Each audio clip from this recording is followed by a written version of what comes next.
it's Missy Kate here again. This time I'm here to introduce you to our autumnal challenge. So last year in October we had a spooky reading challenge. This year it's an autumn challenge, and I've tried to keep it light because we've got some big challenges coming in November, December. So I'm trying to keep our autumn one quite light. Hopefully it's fun filled and you'll be able to join in. So I'll put some of these posters up in school. Here it is here. I'll maybe insert a little image of this here so that you can see it better. But it's our Cosy Autumn Reading Challenge, and for you to complete our challenge there are 4 tasks that you have to do. Okay, the first one is choose a book with an autumnal theme or a cover. So I've got some books here that I'm going to share with you, either ones that I recommend or that I might choose to pick up this month as part of the challenge. You should try to read at least one time under a cosy blanket. I've got my blanket ready. You should try to enjoy a nice warm drink while you're reading, a wee hot chocolate maybe, or if you enjoy a wee cup of tea, or a warm orange juice, warm milk, whatever you fancy, a nice wee cosy warm drink while you're reading for one of your reading sessions. And the last one actually doesn't specifically involve reading, but it's going for a walk and looking for signs of autumn. And I think this would be a lovely thing to do before you snuggle down to read. Imagine going for a nice wee walk, looking for the leaves changing, and you find any pine cones on the ground, and then when you come home you can get yourself all snuggled up under a blanket with your warm drink and a cosy autumn read. Nothing sounds better for me. Once you've managed to complete your challenge, we'll have little slips in school for you to fill out. Tell us what you've been up to and we'll get that popped into a little box. If you want to take it home to fill out at home with your family, that's fine. We'll have a wee spot at the office for you to collect your slips and a wee box for you to return them. Because if you return them, hopefully you'll be able to receive a bookmark and certificate, or it's the one thing, a bookmark that is a certificate, to congratulate you for completing the autumn challenge. We're hoping all challenges can be completed by the end of October, and if you or someone in your family uses X or social media, you can use some of the hashtags that are on the poster, on the slip, to share any images of you taking part in the challenge. It would be lovely to get a little insight into how your reading is going. I'll certainly try and take some images and share them myself with you. So that is our autumn reading challenge. Autumn for me is one of my favourite times of the year to read. Since I had children, I end up getting up really early, even although they now manage to sleep in. They have made me an early riser, so I tend to be up 5:30, 6 o'clock, and I like to get a little bit of reading in before I start getting ready for the day. But it's made all the more cozier now that it's going to be darker mornings, and I can put on some of my wee fake candles and enjoy a little bit of quiet with a book before my day starts. And the same, I repeat the same again once all the dinner's over and things. I like to make that cosy special reading atmosphere, and that involves a blanket, a hot drink off, and some candles. As I say, I use a lot of fake ones, and I just like to have that moment. So I have a collection of books here. It is a tiny little sampling.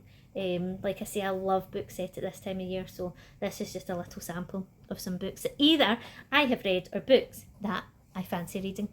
So here we have Where's Mrs. Witch, and this is one of my favourites to read with my children. It's obviously great for younger children or for older children to share with younger children in their family or their friendship group. It's definitely a snuggle up together kind of book to read out loud and enjoy. So no matter your age at school, you might have a little sibling at home, maybe a baby or a young toddler, and this would be a lovely book to read with them. The library has lots of books like this, so if you're looking for something, you could do that. Okay, let me see. I have this book is on my TBR, my to be read pile. This is a book maybe suitable for the upper school. It's it says, "She's back," Amethyst whispered. "The Crowwood Witch has finally returned." The shrieking from within the house grew louder and more ear-piercing, until finally a great flash of green light burst through the roof. So you can tell there's lots of magic and witchcraft involved in this one. Hagstorm is a favourite of mine, one that I have read. It's set in Robert Burns' life. We meet Robert as a 12-year-old, and we kind of get an imagining of circumstances that made him write one of his most famous pieces of work, Tam O'Shanter. I thoroughly enjoyed this book. I love it. Shadowhall Academy, this is on my TBR for this autumn. This is by Phil Hicks, and although I don't know much about this book, I love the Evelyn Jones books. You'll have heard me talk about them. That's a trilogy of spooky reads, and if you've not read them, definitely go to them, but this is one that's in my list. I've got this one, Crookhaven, from the library. This is a sequel to the first Crookhaven book, and it's set in an academy that helps to teach crooks or thieves. But so that might sound like quite an unusual premise, I suppose it is, but there's some sort of lovely themes around why we might be wanting people to use this skill. So it's one that you have to read to sort of like get to the bottom of it, because I wouldn't want to spoil it for you. It is a great book. I've got two by Katja Balin here. This is a firm favourite of mine to read. It's a really emotional read, but the images of autumn within this book are beautiful, and the story itself is incredibly emotional. And I have Foxlight by Katja Balin. I've not read this one, but I just think it's such an autumny looking cover, and foxes always remind me of this time of year, so it seems like a good option to be on my TBR. I have this one, Spooky Poems Aloud.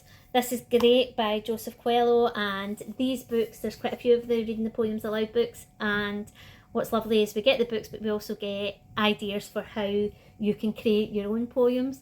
So I'm looking forward to getting to this and hopefully being able to share that with children at school. I have another two books here that I want to get to if I can this autumn, and these books are suitable more for middle of the school, newer readers, and these are both sort of like mystery type books, I think, or like they've got the crime element, and I think a cosy mystery tends to suit autumnal reading perfectly, I think. So we've got Meet the Maliks, Twin Detectives, and this is The Cookie Culprit.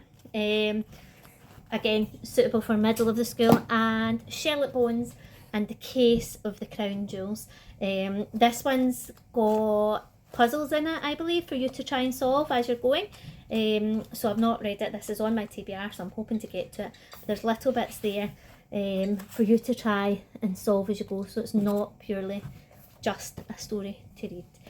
So that's some books that either I think would make a great read for you, or ones that I'm going to be reading. I'm hoping we can share lots of these ideas at school. So if you do have a good read that you would like to recommend to me, please come and tell me about it. And I am also there if you're like, I like that book, do you have an idea for another book? So just come and talk to me, and I'll see if I can come up with a great read for you.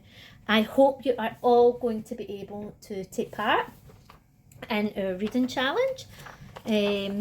I'll get this all up, all sorted, and you can start whenever you like, but just make sure that you fill in those slips. They might not be available till the end of this week, so just Friday 4th of October, I'll try and get all that up at the school office for Friday the 4th of October, so that you can start once you're ready. You can put them in. If your family don't use social media, but you've got the means to print a photograph at home, feel free to print that off and put it in with your wee slip, and we'll get that up on a display. I'd love to have a display of all the reading for pleasure activities that you get up to at home, and I can't wait to see and hear what you've been reading